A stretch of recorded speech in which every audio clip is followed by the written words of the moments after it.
اللہ ویسے کر دیتا ہے. میں ادھر حضور پیران پیر شہنشاہ بغداد، بس قبلہ پیر سائیں کے آنے تک میں نوکری کروں گا. آپ بھی نبی کے نوکر بن کے بولو سبحان اللہ. اے پیران پیر شہنشاہ بغداد شیخ عبد القادر جیلانی محبوب زبانی، آپ بیٹھے مصلی پہ اللہ اللہ اللہ اللہ کر رہے ہیں. ایک بندہ آیا 70 ولیوں کے پاس گیا، 70 بزرگوں کے پاس گیا. حضور میرے لیے دعا کریں، اللہ سائیں میرے سے ناراض ہو گئے ہیں تاکہ وہ راضی ہو جائے، اللہ مجھ سے راضی ہو جائے. فرمایا اچھا. 70 بزرگوں کے دروازے کھٹکھٹائے گئے، کہیں بات نہ بنی. کسی نے کہا جا رب کو راضی کر، نہیں تو پیران پیر کے پاس چلا جا، کیونکہ یہ وہ بارگاہ ہے. حضور محمد بخش عارف کھڑی رحمت اللہ تعالی علیہ فرماتے ہیں کہ چورنوں تو قطب بنایا،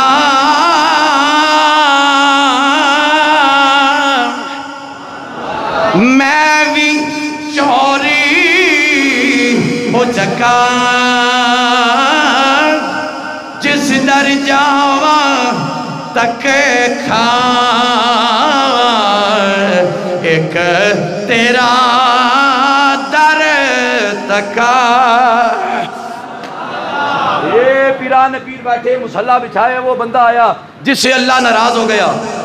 فرمایا حضور دعا کرے میری ولایت، میری کلاوت، میری کشف، میرا خشوع، میرا خضوع، میرا وجدان. فرمایا میری وہ حضوری مجھ کو عطا ہو جائے. رب مجھ سے روٹھ گیا ہے، عبادت میں لذت ختم ہو گئی ہے. فرمایا کسی کام میں مسرور نہیں آ رہا. فرمایا اچھا میں تیرے لیے دعا کرتا ہوں، یا الہ العالمین اس سے راضی ہو جا.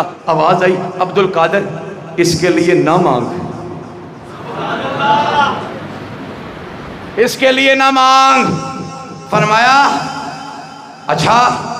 اے پیران پیر مصلی پہ ہے، مصلی اٹھایا، ایک کاندھے پہ رکھا اور 3 قدم بڑھائے.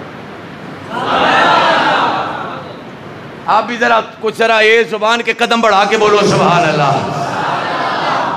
3 قدم بڑھائے. فرمایا عبد القادر ناراض ہو گیا ہے کیا؟ کہاں اٹھا مصلی اٹھایا ہے؟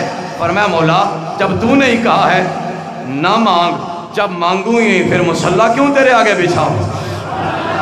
نہیں مانگتے تیرے سے، مصلی بھی نہیں بچھاتا. تو فرمایا عبد القادر اور تو میری دوہری چاہت ہے، تو محبوب خدا بھی ہے، محبوب مصطفیٰ بھی ہے. فرمایا تیرے ایک قدم کے بدلے ہم نے اس جیسے 3000 بخش دیے. اللہ کا ولی زبان کھولے اللہ راضی ہو، ویسے کر دیتا ہے جیسے اس کا ولی چاہتا ہے.